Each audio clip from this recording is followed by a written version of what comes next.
For anyone in Maine who loves crime fiction, the place to be is going to be an event called the Maine Crime Wave. It's coming up on June 9th and 10th at the campus of the University of Southern Maine in Portland. With us here on 207 are two of the people who are making it happen: Gibson Faye LeBlanc, who is the executive director of the Maine Writers and Publishers Alliance, and Julia Spencer Fleming, who is an award-winning writer who lives in Maine. Thank you both for coming in. Good to have you here. Good to be here. Pleasure. Is it just me, or is Maine really rich in crime fiction writers, Gibson?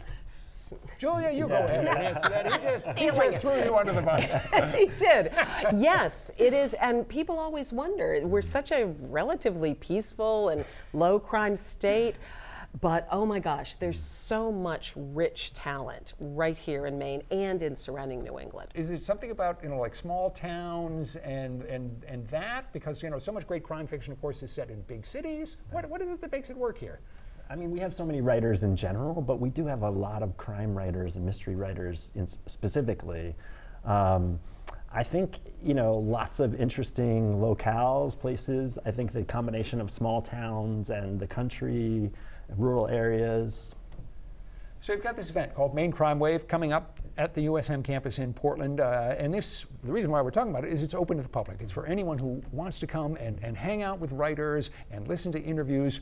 In a nutshell, what are the events that you're going to be offering? So Friday night is free, and Julia is actually going to be helping us give away an award we call the Maine Crime Master. Every year we give an award to a nearby writer, either in Maine or in New England, who's exemplary.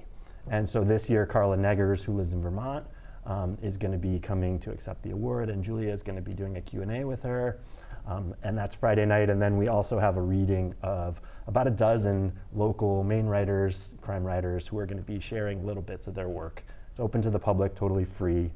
Saturday is all day, and it is panels and conversations and book signings. There is a registration fee for that. Folks can go to our website. A lot of different writers are going to be on hand for this event. When writers get together, do they talk about writing, or is that the last thing they want to talk about? Well, we like to complain a lot about our agents and our publishers and our advances and how much, it gets. But yes, we do talk a lot about writing. This is one of the reasons that these sort of events are popular and draw a lot of really good writers, because it's a very solitary profession.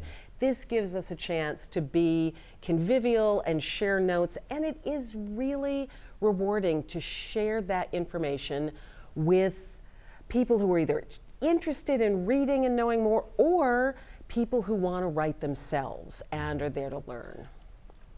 I was just going to say, we have a particularly supportive group of crime writers, I would say. I'm a crime reader, not a crime writer. I write other things. But as somebody who's come into this community, I love to see how writers support each other. We've seen writers who are younger who joined the crime wave from years ago and now have books of their own, and so you start to see that whole cycle of that community. At one point, every published author was an aspiring writer. Mm-hmm. There are going to be a lot of aspiring writers, and you're actually going to be doing a workshop that's on plotting. Yes. How hard is it for a professional writer to come up with a plot that's fresh, that's logical, that pulls in the reader? Well, I hope it's hard enough so that I won't be replaced by artificial intelligence. Keep the competition out and keep the AI out. It's the exciting thing about it is idea generation. That can actually be difficult, coming up with fresh ideas. But plotting is a skill that can be taught, and that's one of the things that we like to focus on. I also love the conversation that usually happens between the people that call themselves pantsers, i.e. they make up their plot as they go, and those who outline, and there's just different ways to do it, and neither is wrong. I've interviewed a lot of writers, and it always interests me, that very point. Do they know what the ending is going to be? Do they have no idea? How does it work for you? No idea. I'm definitely a pantser, and I figure if I'm surprised, then the audience will also be surprised. All right, I'm sure there are going to be surprises at Maine Crime Wave that we haven't had a chance to talk about, but we have now reached the ending of this conversation. Julia Gibson, thank you so much for coming in. Again, the Maine Crime Wave, it's a conference happening in Portland at USM, Friday, June 9th, Saturday, June 10th. The public can attend some of these events. We've got all the information in a link on our website. Just head to the 207 section. And stick around, we'll be back in just a moment.